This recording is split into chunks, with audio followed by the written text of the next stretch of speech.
I spent 2 full years saving every extra dollar from my software engineering job to buy the perfect engagement ring for Amanda. The modest diamond was small but high quality, exactly what my financially practical girlfriend would appreciate. I never expected it would become a weapon. Things with her mother Diane had been tense but civil. She had always made subtle comments about my middle-class background, but I brushed them off. Amanda loved me for who I was, not what I could buy her. That was all that mattered, until the night everything exploded. Before I share how my perfect proposal turned into a family nightmare, drop a comment letting me know where you are watching from. Hit that like button and subscribe to hear more stories about standing up for yourself when facing impossible. In-laws. I grew up in a middle-class neighborhood in Ohio where my parents taught me the value of hard work and financial responsibility. My father worked extra shifts at the manufacturing plant to help put me through community college before I transferred to finish my computer science degree at State University. I became the first person in my family to graduate college, something I take immense pride in. My parents could not afford to fully fund my education, so I worked part-time jobs throughout my studies and still graduated with some student loans. After graduation, I landed a position at a promising tech startup. The initial salary was not impressive, but the company offered stock options that could potentially be worth much more in the future. Many of my college friends chose safer routes with established companies that paid more, but I was excited by the innovation happening at this smaller company and believed in its potential. My upbringing shaped my attitude toward money. I value financial security and making smart, long-term decisions over flashy displays of wealth. I prefer spending on experiences rather than material possessions, and always maintain an emergency fund. Some might call me frugal, but I consider myself financially responsible. I met Amanda at a 4th of July barbecue, hosted by our mutual friend Tyler 3 years ago. She was helping arrange food on the picnic table when I offered to assist. We started talking about our favorite summer foods, and the conversation flowed effortlessly from there. I was immediately drawn to her genuine laugh and the thoughtful way she listened when others spoke. As we got to know each other over the following weeks, I discovered Amanda shared many of my values about money and life priorities. Despite coming from a wealthy family, she worked as an elementary school teacher because she found it fulfilling, not because it paid well. She appreciated thoughtful gestures more than expensive gifts and never made me feel inadequate when I suggested budget-friendly date nights. Our relationship progressed naturally. We enjoyed hiking on weekends, cooking together, and having deep conversations about everything from politics to our dreams for the future. After dating for a year, we decided to move in together. Our apartment was small but cozy, and we both contributed equally to expenses despite her family offering to help with rent. Amanda insisted on building our life together on our own terms. It was around this time that I started meeting her family more regularly. Her father, Frank, seemed decent enough, a self-made businessman who started his construction company with just one truck and now employed over 50 people. He was quiet, but respectful in our interactions. Her mother, Diane, however, was another story. From our first meeting, I sensed her disappointment. She wore designer clothes, drove a luxury SUV, and often mentioned their country club memberships or recent European vacations. When Amanda told her about our weekend camping trip, Diane wrinkled her nose and asked, "Wouldn't you prefer a nice hotel, dear?"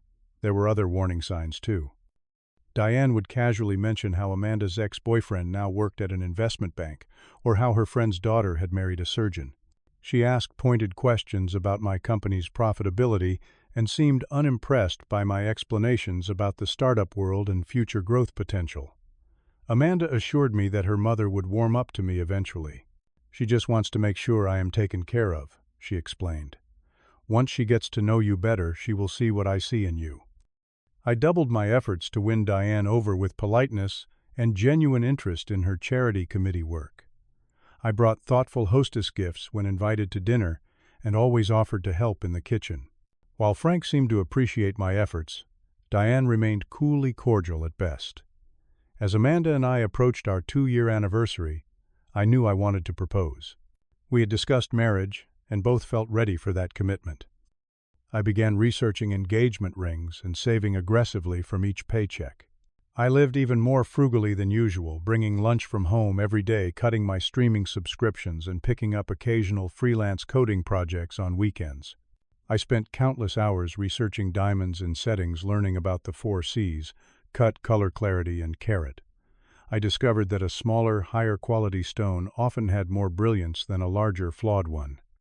I consulted with Amanda's best friend Sarah about her style preferences while maintaining the surprise element. After visiting multiple jewelers and comparing options for months, I finally found the perfect ring, a half-carat round diamond with excellent cut and clarity in a simple platinum setting. The stone was smaller than what some might expect, but its quality made it sparkle magnificently. The jeweler assured me that the craftsmanship and materials were exceptional.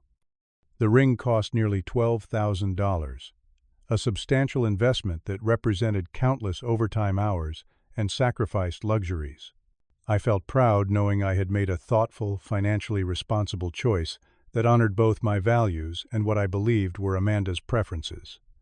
The ring was beautiful, meaningful, and purchased without going into debt. I could not wait to see it on her finger. With the ring safely tucked in my jacket pocket, I drove Amanda to our special weekend getaway. I had reserved the same rustic mountain cabin where we had first said "I love you" during a snowstorm the previous year. The owner, an elderly man named Harold, was in on my plans and had helped me prepare everything perfectly. I had recreated elements from our most memorable dates. Wildflowers like those from our first hike together, candles, matching those from our anniversary dinner, and ingredients to cook the same pasta dish we had made on our first night. Cooking together. I had even arranged for a local photographer to discreetly capture the moment from outside. When Amanda stepped onto the cabin porch at sunset and saw the panoramic mountain view, her eyes widened with delight. As we stood overlooking the valley, I took a deep breath, got down on one knee, and opened the ring box. "Amanda, you have brought more joy into my life than I ever thought possible. Your kindness, intelligence, and spirit amaze me every day. I promise to support your dreams, stand by you through challenges, and build a meaningful life together. Will you marry me?" Her eyes filled with tears as she nodded enthusiastically. "Yes, Joe. Absolutely. Yes," she exclaimed, pulling me up into a tight embrace. When she finally looked at the ring, her reaction was everything I had hoped for. "It is beautiful," she whispered, slipping it onto her finger. "It is perfect. Exactly what I would have chosen." The photographer captured her genuine smile as she held up her hand to admire how the diamond caught the fading sunlight. That weekend was magical. Hiking through autumn foliage, cooking together in the cabin's small kitchen, and talking excitedly about our future plans. Not once did Amanda mention the size of the diamond or compare it to rings her friends had received. She repeatedly told me how thoughtful the proposal had been and how much she loved the ring's elegant simplicity. Our bubble of happiness lasted until we returned home and called her parents to share our news. Diane immediately insisted on hosting a celebration dinner the following evening to welcome Joe properly into the family. Amanda seemed pleased by her mother's enthusiastic response, and I cautiously hoped this milestone might improve our relationship. The next evening we arrived at their sprawling suburban home with a bottle of champagne. Frank greeted us warmly, clapping me on the shoulder and offering sincere congratulations. Diane air-kissed both our cheeks and ushered us into their formal dining room, which was set with fine china and crystal glasses. "Let me see the ring, darling Diane," said, reaching for Amanda's hand, before we had even sat down. I watched nervously as she examined it, her expression shifting almost imperceptibly.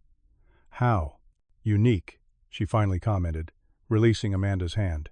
"Very understated." The tension in the air was palpable, but Amanda either did not notice or chose to ignore it. "Joe put so much thought into choosing it," she said happily. "He knew I would prefer quality over size." "Of course," Diane replied with a tight smile that did not reach her eyes. "Well, let us celebrate with some appetizers. I have made your favorite stuffed mushrooms, Amanda." Throughout dinner, Diane peppered our conversation with subtle digs. When Amanda mentioned our hope to buy a modest starter home in the next few years, Diane sighed and said, Housing in good school districts is so expensive these days. I hope you are planning accordingly." When I talked about my company's recent growth, she asked pointed questions about my salary expectations and benefits package. By the time dessert was served, my jaw ached from forcing smiles. Amanda seemed increasingly uncomfortable but maintained a cheerful facade. Frank attempted to steer conversations toward neutral topics like sports and upcoming movies, but Diane persistently brought things back to our financial future. As Amanda helped clear dessert plates, Diane touched my arm. "Joe, would you join me in the study for a moment? I would like to have a little chat."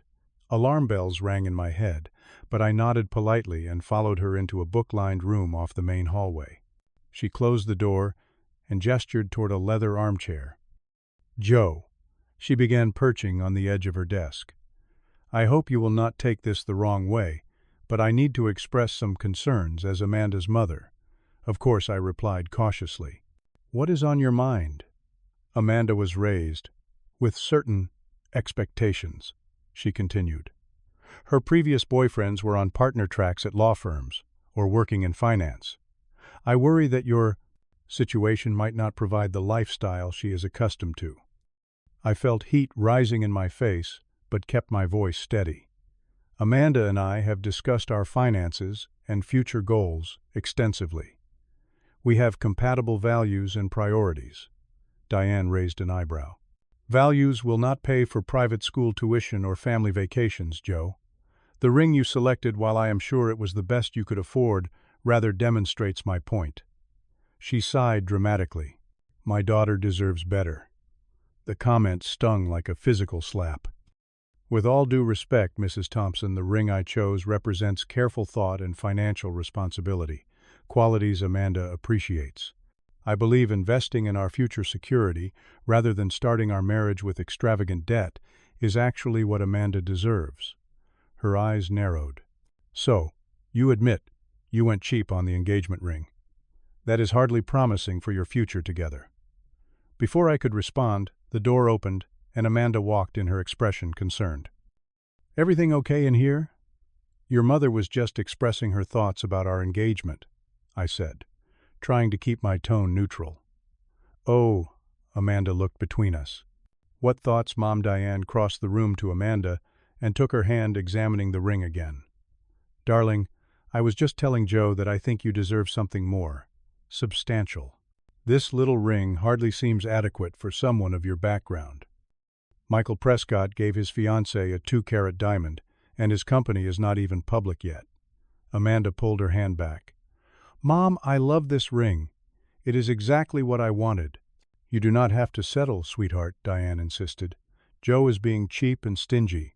A man who truly valued you would have found a way to get you a proper ring even if he had to finance it." "That is enough," I interjected, my patience finally snapping. "I spent 2 years saving for this ring to avoid debt, and I chose quality over size because I know Amanda appreciates thoughtfulness over flashiness. Your materialistic values are not ours." Diane's face flushed with anger. "How dare you speak to me that way in my own home? You are clearly not good enough for my daughter," Mom. Amanda gasped. "Stop this right now." In a swift motion that shocked us both, Diane grabbed Amanda's hand and twisted the ring off her finger. "Look at this tiny thing. This is what he thinks you are worth." "Give that back," Amanda cried, reaching for the ring. Diane held it up to the light. "This cannot be more than half a carat. It is embarrassing." "It is none of your business," I said, stepping forward. "Please return Amanda's ring." "Amanda's ring? No, this is not worthy of being Amanda's ring," Diane declared. Then, in a moment, I will never forget, she threw the ring directly at my face. It struck my cheek before falling to the hardwood floor with a faint ping. The room fell silent except for Amanda's shocked intake of breath. Frank appeared in the doorway, clearly drawn by the raised voices. "What on earth is going on in here?" I bent down, slowly picked up the ring, and straightened my cheek, stinging from where the metal had struck. Without a word, I placed the ring in my pocket and walked past Frank toward the front door, needing air and distance before I said something unforgivable. As I stepped onto the porch, I could hear Diane's voice floating through the open study window. "Darling, you could do so much better than him. The Prescott's son has always admired you, and he just made junior partner. I sat in my car for several minutes, my hands gripping the steering wheel as I tried to process what had just happened. The cheek, where the ring had struck me, throbbed slightly, but the physical pain paled compared to the humiliation and anger coursing through me. I had been judged and found wanting based solely on my bank account and the size of a diamond. Eventually, Amanda emerged from the house, her eyes red-rimmed and her shoulders slumped. She silently slid into the passenger seat. I started the engine and pulled away from the curb, neither of us speaking until we had driven several blocks. "I am so sorry," she finally whispered. "I have never seen my mother act like that before." I gripped the steering wheel tighter. Really, because it seemed like a natural escalation of how she has always treated me. Amanda winced. She was completely out of line. What she did was unforgivable. And yet, you stayed inside with her for 20 minutes. After I left, I observed, unable to keep the hurt from my voice. I was yelling at her. I told her she had no right to treat you that way or make assumptions about our relationship. We drove the rest of the way home in tense silence. The apartment that had felt so cozy that morning now seemed suffocating with unspoken words hanging between us. I carefully placed the ring box on our coffee table and went to the kitchen to pour myself a glass of water. "Do you want to talk about it?" Amanda asked, hovering in the doorway. "I am not sure what there is to say," I replied. "Your mother made her feelings about me crystal clear. What bothers me most is that you never really stood up to her before tonight. All those previous comments and judgmental looks, you always made excuses for her behavior." Amanda's face crumpled. "That is not fair. She is my mother, and I am supposed to be your future husband. The man you chose." I set down my glass.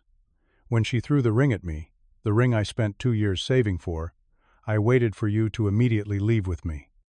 To show her there were consequences for treating me that way. Instead, I walked out alone. Joe, please, I am caught in the middle here. That is the problem," I said, quietly. "There should not be a middle when someone treats your partner with such disrespect." That night I slept on the couch, the first time we had not shared a bed since moving in together. The following morning, Amanda left early for work, leaving a note saying she needed time to think and would be staying late for teacher meetings. The distance between us grew over the next week. We exchanged polite but superficial conversations about household matters, but avoided discussing the incident or our feelings. Amanda received multiple calls from her mother, which she took in our bedroom with the door closed. I threw myself into work, staying late at the office and accepting every additional project I could find. On Thursday evening, I met my best friend Michael for drinks at our usual bar. After listening to my recounting of the disaster, he leaned forward with uncharacteristic seriousness. "Joe, this is not just about a ring or your future mother-in-law being a snob. This is about whether Amanda is ready to build a life with you that might look different from what her parents planned for her. And it is about whether you are willing to stand up for yourself and your values." I know I sighed, but I love her. "Sometimes love is not enough," Michael replied. "You need shared values and mutual respect, and you need a partner who will have your back when their family crosses lines." His words stayed with me as I drove home. That night I spent hours researching family dynamics and toxic in-law relationships. I read personal accounts from people who had spent decades trying to please impossible in-laws, the toll it took on their marriages, and the resentment that built over time. I realized with growing clarity that this pattern would continue and likely worsen after marriage. Holiday conflicts, judgments about how we raise children, interference in our financial decisions. By Sunday morning, I had reached a turning point. I understood that compromising with Diane did not mean abandoning my self-worth or financial principles. I deserved a partner who would stand firmly by my side, establishing clear boundaries with her family. I needed to have an honest conversation with Amanda about our future.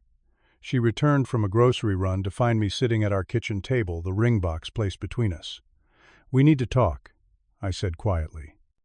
Amanda set down the shopping bags and took the seat across from me, her expression guarded. "About what happened at my parents'."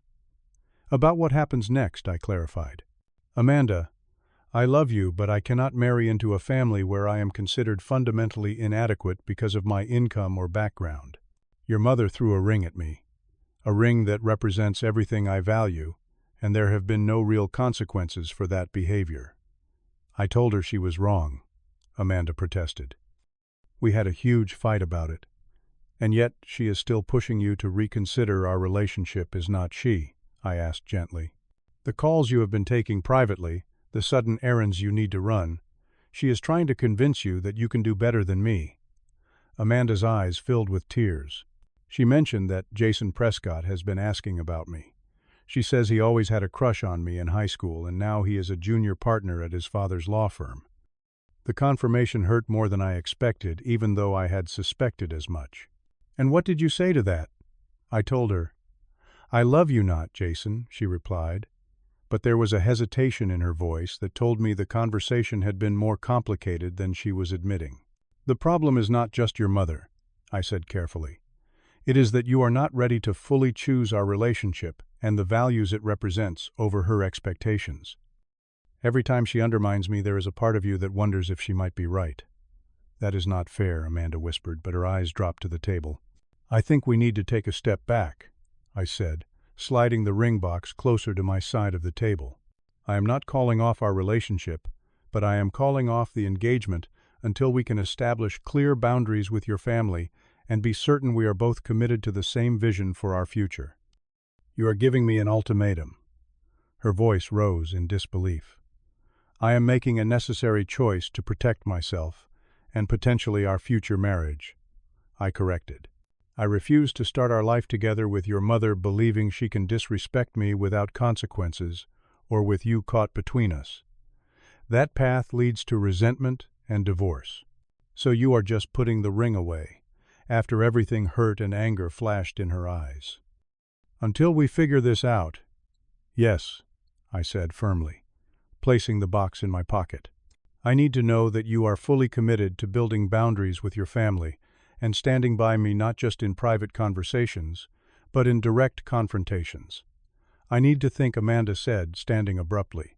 She grabbed her purse and car keys. I am going to stay at my parents' house tonight. As the door closed behind her, I felt simultaneously heartbroken and strangely at peace. For the first time since the engagement dinner, I had stood up for my worth and my values. Whatever happened next, I would not compromise on those again.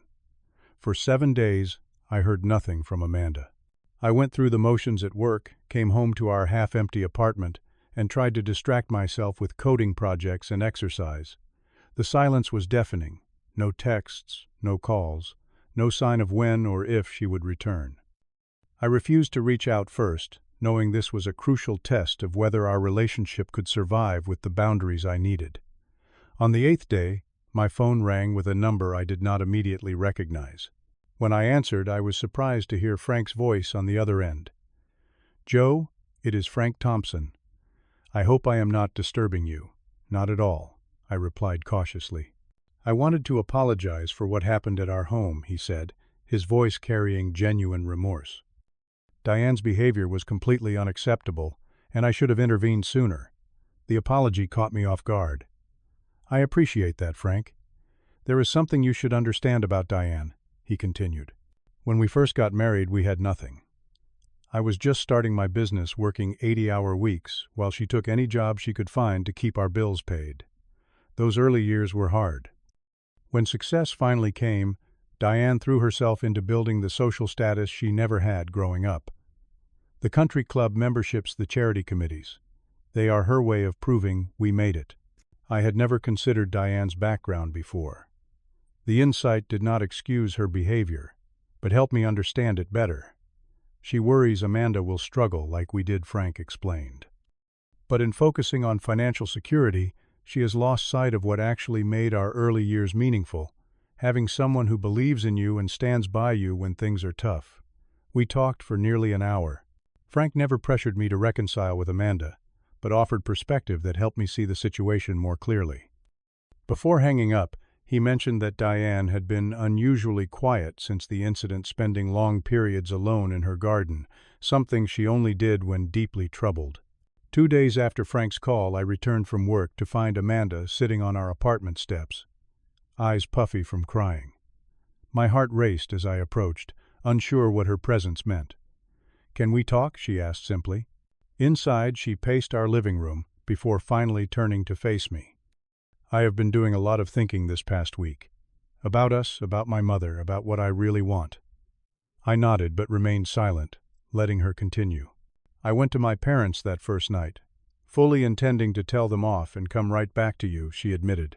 "But then my mother started talking about Jason and his partnership and the house he just bought in River Heights. She had already called his mother to arrange a dinner. It was like she had completely dismissed you, dismissed us, and was already planning my alternative future." Amanda wiped away a tear. "And the worst part is, for a brief moment, I let myself picture it. The easy path. The life that would make my mother happy and proud. The life without conflict."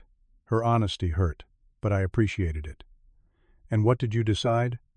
"I decided I do not want easy. I want real." She stepped closer.